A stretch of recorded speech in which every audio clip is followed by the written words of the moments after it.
করা হবে না। সম্মানিত দিনী ভাইরাম, তাই আপনাদেরকে বলছি, আপনারা যখনই অবসর পান কোরআন তেলাওয়াত করুন, নফল সালাতগুলো পড়ুন, এবং আপনি যে পাপ করেছেন এই পাপের কারণে আল্লাহকে ডাকুন, আল্লাহর কাছে ক্ষমা ভিক্ষা চান। আল্লাহ যদি 100 খুনকারীকে যদি আল্লাহ ক্ষমা করে দিতে পারেন, আপনার জীবনে কয়টা খুন করেছেন? একটাও না। কয়টা করেছেন? একটাও না। তাহলে আপনি এই ছোটখাটো ভুল করার কারণে যদি আল্লাহর কাছে ক্ষমা চান, তাহলে আল্লাহ কি আপনাকে ক্ষমা করবে না? পুরা রমজান মাসে কি ভাই? ক্ষমা। পুরা রমজান মাসে কি? দয়া। পুরা রমজান মাসে কি? মাগফিরাত। আল্লাহ এই রমজানের উসিলায় আল্লাহ দেখেন রহমতের দরজাগুলো খুলে দেন না ভাই? এই রমজানের উসিলায় আল্লাহ জাহান্নামের দরজাগুলো বন্ধ করে দিয়েছেন। এই রমজানের উসিলায় আল্লাহ শয়তানগুলোকে শৃঙ্খলাবদ্ধ করে দিয়েছেন। তাহলে সম্মানিত দিনী ভাইয়েরা, আপনি এই রমজান মাসের উসিলায় আপনার এই যে একেবারে নিত্য প্রয়োজনীয় কাজগুলো আছে, এটা ছাড়া বাকি কাজগুলো আপনি করতে যায়েন না। কেন? আপনি রমজানের উসিলা করে আপনি একটু বেশি আল্লাহকে ডাকবেন, বেশি একটু ইবাদত বন্দেগী করবেন। সম্মানিত দিনী ভাইয়েরা, যার যতটুকু আমল আছে, যার যতটুকু ইলম আছে, ইলম অনুযায়ী তারা আমল করবে, এ কথা শ্রেষ্ঠ।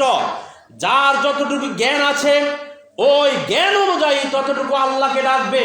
যার যতটুকু ইলম আছে ততটুকু আমল করে সে স্বাদ পাবে, এর চাইতে বেশি স্বাদ তারা পাবে না।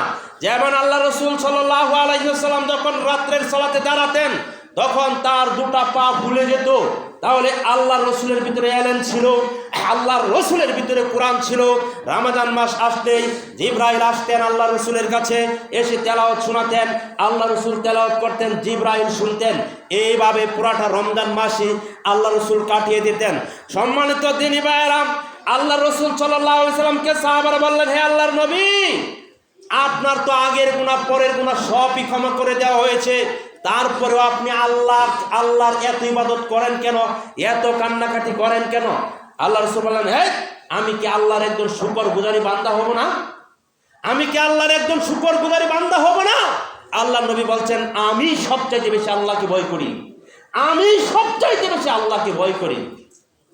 সম্মানিত দিনী ভাইরা, কি করে যা আপনাদেরকে বোঝাই, আপনারা যে কাজ হইচয়ের ভিতরে হয় সেই কাজটা করতেই তো আপনারা ভালোবাসেন, ওই কাজটা করতে আপনারা পছন্দ করেন।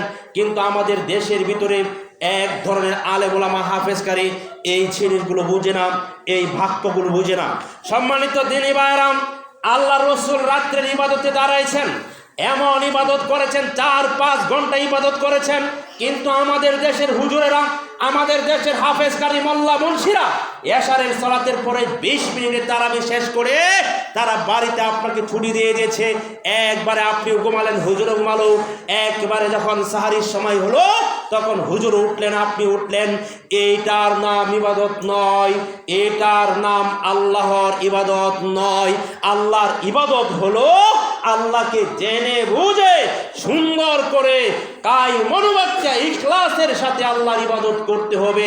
আপনাকে আমি পড়তে নিষেধ করি নাই, তবে আপনাকে আমি বলছি যদি পড়তে হয় আপনি বলুন, হুজুর 5 ঘন্টা পড়াবেন আমাদেরকে, 2 ঘন্টা পড়াবেন আমাদেরকে, কিন্তু 20 মিনিট হয় কি করে? এই বাচ্চারা কথা বলো কেন? 20 মিনিট তো হওয়ার প্রশ্ন আসে না। সম্মানিত দিনী ভাইয়ারা, আল্লাহ রসুল 100 আয়াত 200 আয়াত তেলাওয়াত করতেন, এক পারা তেলাওয়াত করতেন, কিন্তু আপনি করেন